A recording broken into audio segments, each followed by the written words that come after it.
Hello friends, welcome to you study का ये video सामान्य विज्ञान फुल कोर्स सीरीज़ का छठा वीडियो होने वाला है, जिसमें आज का हमारा टॉपिक है प्रकाश या लाइट।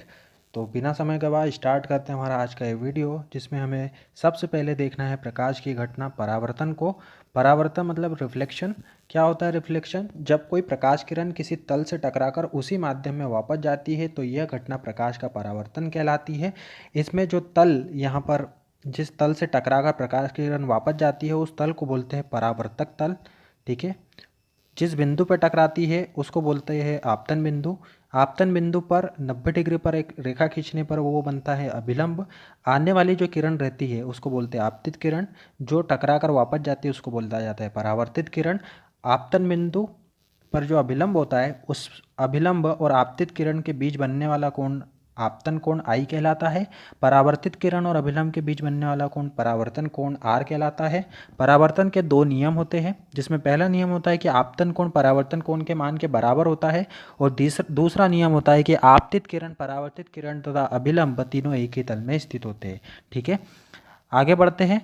परावर्तन की घटना का उपयोग करके हमने दर्पण बनाए हैं, जिसमें हम क्या करते हैं, कांच को लेते हैं और उसकी एक सतह को पॉलिश कर देते हैं ताकि प्रकाश दूसरे साइड ना आ पाए और एक ही साइड से टकरा कर वो वापस चले जाए। दर्पण जो हमने बनाए हैं वो दो प्रकार के होते हैं। एक होता है समतल दर्पण, प्लेन मिरर, जिसमें हम सुबह से हमारा चेहरा देखते हैं, वो जो दर्पण होता है उसको बोलते हैं समतल दर्पण, प्लेन रहता है वो। ठीक है। और दूसरा होता है गोलीय दर्पण, स्फेरिकल मिरर, जो कि दो प्रकार के होते हैं। एक होता है अवतल दर्पण और एक होता है उत्तल दर्पण।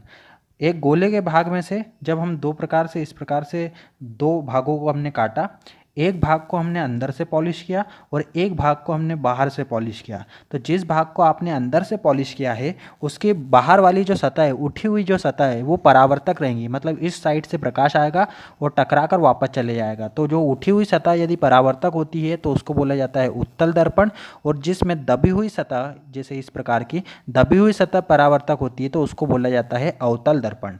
ठीक है। और ये दर्पण जिस गोले का भाग होता है, मतलब जो दो भाग हमने काटे हैं दर्पण जिस गोले में से, वो उसका जो केंद्र होता है उसको बोलते हैं वक्रता केंद्र। ठीक है। और एक चीज़ और याद रखना है कि समतल दर्पण जो होता है उसकी वक्रता त्रिज्या जो आर होता है उसका मान अनंत होता है। ठीक है। आर का मान क्या होता है? अनंत होता है। अब देखो यहाँ पर कुछ परिभाषाएं मैं आपको बता देता हूँ। जैसे मुख्य अक्ष की परिभाषा क्या होती है? पोल, ध्रुव और सी को मिलाने वाली ये जो रेखा होती है उसको बोलते हैं मुख्य अक्ष। सी क्या होता है? मैंने आपको बताया कि दर्पण जिस गोले का भाग है उसका केंद्र वक्रता केंद्र कहलाता है। ध्रुव से लेकर इस केंद्र तक की दूरी को हम बोलते हैं वक्रता त्रिज्या।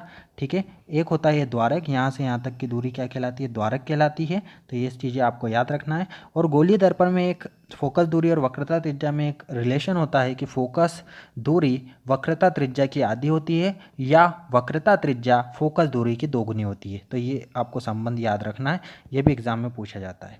ठीक है। अब अवतल दर्पण पर विभिन्न विभिन्न परिस्थितियों में यदि वस्तु को रखा जाता है तो उसका प्रतिबिंब भी भिन्न भिन्न स्थितियों में बनता है, वो हमें देखना है। देखो, सबसे पहले यदि वस्तु अनंत पे होती है तो उसका प्रतिबिंब बनता है फोकस पे। बहुत दूर यदि वस्तु स्थित है तो उसको बोला जाता है कि वस्तु कहाँ स्थित है? अनंत पर स्थित है। तो उसका प्रतिबिंब कहाँ बनेगा? फोकस पे बनेगा। बिंदु आकार का होता है, वास्तविक होता है, उल्टा होता है। ठीक है। हमेशा वास्तविक प्रतिबिंब कैसा बनता है? उल्टा बनता है। और आभासी प्रतिबिंब हमेशा कैसा बनेगा? सीधा बनेगा। उसके बाद हमने अनंत से वस्तु को थोड़ा सा उठा के लाए और वक्रता केंद्र और अनंत के बीच में अब रख दिया। तो हमारा जो हमारा प्रतिबिंब रहेगा वो दर्पण से थोड़ा सा दूर खिसक जाएगा। अभी फोकस पे था, अब फोकस और वक्रता केंद्र के बीच में आ जाएगा। ठीक है। उल्टा वास्तविक छोटा रहेगा। इसके बाद हमने सी पर रखा। सी पर रखने पर प्रतिबिंब सी पर ही बनेगा, उल्टा बनेगा, समान आकार का बनेगा। इसमें याद रखना है कि जब सी पर रखा जाता है तो सी पर ही प्रतिबिंब बनता है और उसका साइज कैसा रहता है? वो बराबर बराबर आकार का होता है। कैसा होता है? साइज होता है बराबर आकार का। ठीक है। जैसा सी पर वस्तु का साइज है वही साइज कहाँ पर रहेगा? उसके प्रतिबिंब का रहेगा। फोर्थ नंबर पे है जब वस्तु सी और एफ के बीच में, मतलब और आगे रख दिया तो प्रतिबिंब और पीछे खिसक जाएगा। सी और अनंत के बीच में प्रतिबिंब बनता है। वास्तविक, उल्टा और बड़ा प्रतिबिंब पे रख दिया तो प्रतिबिंब कहाँ बनेगा? अनंत पे बनेगा। और छठवां केस होता है कि जब वस्तु को एफ और पी के बीच रखते हैं तो दर्पण के पीछे प्रतिबिंब बनता है। अब देखो इसमें समझते हैं। अनंत पे सबसे पहले वस्तु है तो प्रतिबिंब बना फोकस पे। अब वस्तु को थोड़ा सा आगे लेके आए तो प्रतिबिंब यहाँ था पहले, अब वो थोड़ा सा दर्पण से खिसक जाएगा, सी और एफ के बीच में बनेगा। अब सी पर वस्तु रखा तो सी पर ही प्रतिबिंब बनेगा बराबर आकार का। अब उसके बाद और आगे ले गए तो प्रतिबिंब थोड़ा सा पीछे खिसक गया। जब एफ पे रखा तो अनंत पे बनेगा और बड़ा साइज का रहेगा, और थोड़ा सा आगे रहे तो अब दर्पण के पीछे बन जाएगा। ठीक है, तो ये सब चीज़ें आपको याद रखना है। और ध्यान रखो कि जब वस्तु को आगे लेते आ रहे हैं तो प्रतिबिंब पीछे खिसकते जा रहा है और साइज जो है उसका बड़ा होते जा रहा है। उल्टा ही प्रतिबिंब बनेगा, उल्टा प्रतिबिंब वास्तविक होता है। तो ये चीज़ें याद रखना है कि आभासी प्रतिबिंब सीधा बनता है, वास्तविक प्रतिबिंब उल्टा बनता है। ठीक है, इसके बाद ये आता है दर्पण सूत्र, 1/f बराबर 1/v प्लस 1/u। यहाँ पर f क्या है, फोकल दूरी है, v क्या है, ध्रुव से प्रतिबिंब की दूरी है, u क्या है, ध्रुव से वस्तु की दूरी होती है। ठीक है, 1/f बराबर 1/v प्लस 1/u, ये याद रखना है। आवर्धन होता है कि किसी छोटी वस्तु का प्रतिबिंब बड़ा यदि बनता है तो वो कितना बड़ा बनता है, या वस्तु का प्रतिबिंब छोटा बनता है तो वो कितना छोटा बनता है। ये हमें किस फॉर्मूले से पता चलेगा, ये हमें आवर्धन से पता चलेगा कि किसी दर्पण का आवर्धन कितना है। m बराबर प्रतिबिंब की लंबाई बटे वस्तु की लंबाई से, m बराबर प्रतिबिंब की लंबाई बटे वस्तु की लंबाई, या -v/u कर सकते हैं। -v/u मतलब -v मतलब क्या हो जाएगा, ध्रुव से प्रतिबिंब की दूरी, और u मतलब हो जाएगा ध्रुव से वस्तु की दूरी। तो इस प्रकार से भी आप निकाल सकते हो आवर्धन -v/u से। ठीक है, अगला है कि क्वेश्चन है कि उस उत्तल दर्पण की फोकस दूरी ज्ञात कीजिए जिसकी वक्रता त्रिज्या 32 सेंटीमीटर है। अब 32 सेंटीमीटर यदि r दिया है तो हमें r/2 करना है, तो हमें क्या मिल जाएगा, f मिल जाएगा, क्योंकि हम जानते हैं f बराबर क्या होता है, r/2 होता है। तो हम इसको जब भाग देंगे तो 16 आ जाएगा, 16 सेंटीमीटर हमारा आंसर रहेगा। ठीक है, तो उस उत्तल दर्पण की फोकस दूरी क्या हो जाएगी, 16 सेंटीमीटर हो जाएगी, जिसकी वक्रता त्रिज्या कितनी दी है, 32 दी है। ठीक है, इसके बाद आगे बढ़ते हैं। अब अगली घटना आती है प्रकाश की, प्रकाश का अपवर्तन। प्रकाश का अपवर्तन, रिफ्रैक्शन ऑफ लाइट। ठीक है, इसमें क्या होता है, प्रकाश किरण आती है और वो दूसरे माध्यम में, एक माध्यम से दूसरे माध्यम में ट्रेवल करती है। परावर्तन में प्रकाश किरण एक ही माध्यम में ट्रेवल करती थी, वापस उसी माध्यम में लौट आती थी, लेकिन इसमें एक माध्यम से दूसरे माध्यम में जब प्रकाश किरण जाती है तो अपने पथ से विचलित हो जाती है। प्रकाश किरण का अपने पथ से विचलित होना ही क्या कहलाता है, प्रकाश का अपवर्तन कहलाता है। इसके जो नियम होते हैं, इसमें पहला नियम आता है स्नेल का नियम, म्यू बराबर होता है sin I बटे sin r। क्या होता है, स्नेल का नियम, म्यू बराबर sin I बटे sin r। और यहाँ पर जो म्यू होता है इसको बोला जाता है अपवर्तनांक। क्या बोला जाता है, अपवर्तनांक। ये अलग अलग माध्यमों के लिए अपवर्तनांक का मान अलग अलग होता है। हम आगे देखेंगे कि माध्यम के लिए अपवर्तनांक का मान कितना होता है, जैसे पानी के लिए, कांच के लिए, ठीक है, ग्लास के लिए, इन सब के लिए अलग अलग अपवर्तनांक का मान आता है। अब इसमें दो नियम याद रखना है कि जब भी किरण सघन माध्यम से विरल माध्यम में जाती है, सघन से विरल में जाती है तो अभिलंब से दूर हट जाती है, और जब भी कोई प्रकाश किरण विरल माध्यम से सघन माध्यम में आती है तो अभिलंब की ओर झुक जाती है। दो चीज़ें याद रखना है। ठीक है, इसमें भी। अब इसके बाद अपवर्तनांक का मान देखते हैं विभिन्न माध्यमों में। तो वायु में अपवर्तनांक का मान होता है 1.003, जल में अपवर्तनांक का मान होता है 1.33। अब कांच दो प्रकार के होते हैं, एक होता है क्राउन कांच, एक होता है फ्लिंट कांच। तो क्राउन कांच का जो अपवर्तनांक आता है वो कम आता है 1.52, और फ्लिंट कांच का जो अपवर्तनांक आता है वो आता है 1.63। इसी प्रकार हीरे का अपवर्तनांक क्या आता है, 2.42, ये हमारा हीरे का अपवर्तनांक होता है। ठीक है, अब आपको 3 पॉइंट ये वाले याद रखना है कि चाल निर्वात में, पानी में, कांच में प्रकाश की चाल क्या क्या होती है। तो निर्वात में प्रकाश की चाल होती है 3 × 10⁸ मीटर पर सेकेंड। दूसरा, पानी में प्रकाश की चाल क्या होती है, 2.25 × 10⁸ मीटर पर सेकेंड। और तीसरा, कांच में प्रकाश की चाल कितनी होती है, 2 × 10⁸ मीटर पर सेकेंड। ये याद रखना है आपको। 3 × 10⁸ निर्वात में, पानी में 2.25 × 10⁸, कांच में होती है 2 × 10⁸। ठीक है, आगे बढ़ते हैं। अब ये कुछ और इसमें विविध में टॉपिक है हमारे पास। देखो, जैसे आपको याद रखने के लिए कि सूर्य से पृथ्वी तक आने में लगा समय कितना होता है। जब कोई प्रकाश किरण सूर्य से पृथ्वी तक आती है तो उसको 8 मिनट 16 सेकंड का समय लगता है। कितना समय लगता है, 8 मिनट 16 सेकंड का।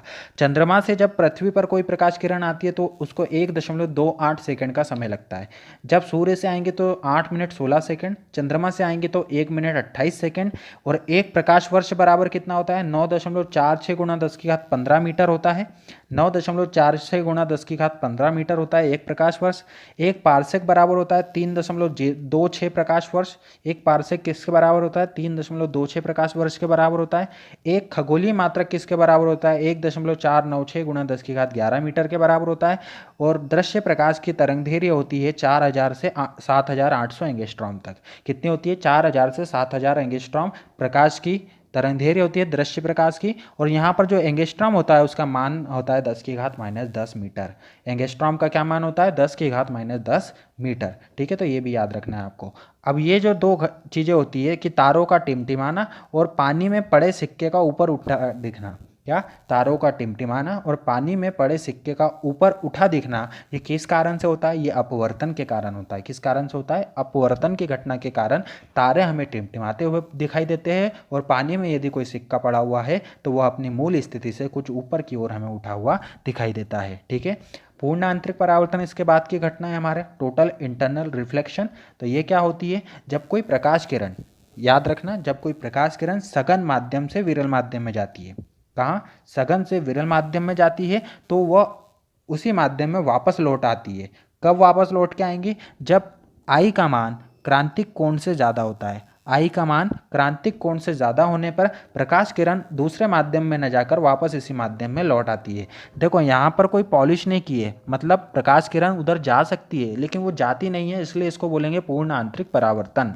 परावर्तन हुआ है लेकिन स्पेशल परावर्तन है, कोई पॉलिश नहीं है, प्रकाश किरण जा सकती है फिर भी वापस आती है। तो ये कब कंडीशन में होता है? जब आई का मान IC से ज़्यादा होता है। और दूसरी कंडीशन होती है कि जब सघन माध्यम से विरल माध्यम में कोई प्रकाश किरण जाती है। अब इसके कुछ अनुप्रयोग होते हैं, जैसे प्रकाशिक तंतु जो बनाया जाता है पूर्ण आंतरिक परावर्तन की घटना पर आधारित बनाया जाता है। रेगिस्तान की जो मरीचिका बनती है, जैसे भीषण गर्मी में क्या होता है, सड़क पे भी आपने देखा होगा कि दूर कहीं पर पानी पानी सा दिखता है रोड पर, तो वो किस कारण से होता है? वो मरीचिका है, वो पूर्ण आंतरिक परावर्तन की घटना के कारण होती है। और मेडिकल साइंस में दो जांचें होती है, इंडोस्कोपी और कोलोनोस्कोपी। वो जांचें भी किस आधार पर होती है? पूर्ण आंतरिक परावर्तन के आधार पर होती है। ठीक है, अब इसमें जो क्रांतिक कोण है इसको भी समझ लेते हैं कि जब आई का मान क्रांतिक कोण के बराबर होता है तो आर का मान उस टाइम पर क्या होगा? 90 डिग्री। मतलब प्रकाश के हो कि आई का मान IC के बराबर हो और आर का मान 90 हो तो हम क्या बोलेंगे? उस आपतन कोण को बोला जाता है क्रांतिक कोण। ठीक है, इसके बाद आता है हमारा लेंस। लेंस में आपको सूत्र याद रखना है। अपवर्तन की घटना पे बेस्ड बनाया जाता है लेंस। जिस प्रकार से परावर्तन से हमने दर्पण बनाया था उसी प्रकार अपवर्तन से क्या बनाते हैं? लेंस बनाते हैं। इसमें आपको लेंस सूत्र याद रखना है कि 1/v - 1/u = 1/f होता है दर्पण सूत्र। और इसमें बस ये माइनस और प्लस का डिफरेंस है, तो आपको याद रखना है कि जहाँ पर प्लस आता है वो दर्पण सूत्र होता है और जहाँ पर माइनस आता है वो लेंस सूत्र होता है। इसके बाद आता है लेंस की क्षमता। और फोकस दूरी का व्युत्क्रम लेंस की क्षमता के बराबर होता है। उसकी SI मात्रक होता है डायोप्टर। यहाँ पर दो प्रकार के लेंस होते हैं, एक होता है उत्तल लेंस, एक होता है अवतल लेंस। जिसका बीच का भाग उठा हुआ रहता है उसको उत्तल लेंस बोलते हैं और जिसका बीच का भाग दबा हुआ रहता है उसको अवतल लेंस बोला जाता है। ठीक है, और उत्तल लेंस जो होता है वो अभिसारी लेंस होता है और अवतल लेंस होता है अपसारी लेंस। जो किरणों का प्रसार कर देता है उस लेंस को बोलते हैं अपसारी लेंस और जो किरणों को एक ही जगह पर एकत्रित करता है उसको बोलते हैं अभिसारी लेंस। ठीक है, इसके बाद विभिन्न स्थितियों में प्रतिबिंब का बनना, जिस प्रकार से हमने दर्पण में देखा था उसी प्रकार से देखेंगे कि अनंत पे जब कोई वस्तु होती है तो उसका प्रतिबिंब फोकस पे बनता है। अनंत और C1 के बीच में जब कोई वस्तु होती है तो फोकस और C2 के बीच में उसका प्रतिबिंब बनेगा। C1 पर यदि कोई वस्तु है तो C2 पर उसका प्रतिबिंब बनेगा। F और C1 के बीच में यदि कोई वस्तु है तो C2 और अनंत के बीच में उसका प्रतिबिंब बनेगा। यदि कोई वस्तु फोकस पे है तो अनंत पे उसका प्रतिबिंब बनेगा। सभी वास्तविक उल्टे प्रतिबिंब होते हैं और बढ़ते आकार में ये बनते जाएंगे। ठीक है, और ये छठा वाला केस जो होता है कि जहाँ पर फोकस और प्रकाशिक केंद्र के बीच में यदि कोई वस्तु होती है तो उसका प्रतिबिंब कहाँ बनता है? तो उसका प्रतिबिंब वस्तु की ही ओर बनता है और बड़ा बनता है, सीधा होता है, आभासी प्रतिबिंब बनता है। ठीक है, और यहाँ पर फोकस दूरी के संबंध में याद रखना है कि उत्तल लेंस की फोकस दूरी धनात्मक होती है और अवतल लेंस की फोकस दूरी क्या होती है? ऋणात्मक होती है। ठीक है, ये दो चीज़ें भी आपको याद रखना है। ठीक है, आगे बढ़ते हैं।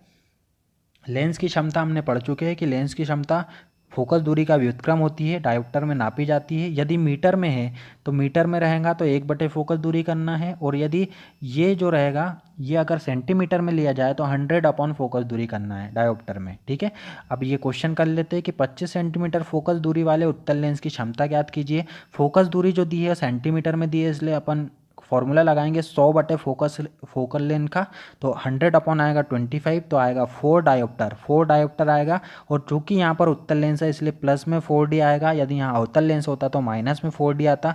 अब आपने चश्मे के बारे में सुना होगा कि माइनस का चश्मा या प्लस का चश्मा। माइनस का चश्मा मतलब उस चश्मे में अवतल लेंस का उपयोग किया गया है, प्लस का चश्मा मतलब उस चश्मे में उत्तल लेंस का प्रयोग किया गया है। यदि दो लेंस दिए जाए और उनकी क्षमता P1 और P2 दी जाए तो टोटल क्षमता पूछी जाए तो दोनों को जोड़ देना है। जैसे एक लेंस की क्षमता मान लो 2 डायोप्टर है और दूसरे लेंस की क्षमता 0.5 डायोप्टर है, तो संयुक्त क्षमता क्या हो जाएगी 2.5 डायोप्टर। दो अलग अलग लेंसों की क्षमताएं यदि दी है, संयुक्त क्षमता पूछा है तो उनको जोड़ देना है आपने, ठीक है, समझ गए। और एक उत्तल की दी है एक अवतल की दी है, तो कैसे करेंगे, उत्तल को पॉजिटिव लेना अवतल को नेगेटिव लेना और फिर दोनों को जोड़ देना। जैसे मान लो उत्तल की दी है 5 डायोप्टर और अवतल की दी है 3 डायोप्टर, तो ये 3 डायोप्टर नेगेटिव में लेंगे, टोटल क्षमता कितनी हो जाएगी 2 डायोप्टर। इस प्रकार से आपको करना है। तो ये था आपका आज का वीडियो। उम्मीद करता हूँ कि लेक्चर आपको पसंद आया होगा। यदि पसंद आया है तो लाइक करके जाइए। मिलते हैं अगले लेक्चर में, तब तक के लिए good bye and thank you.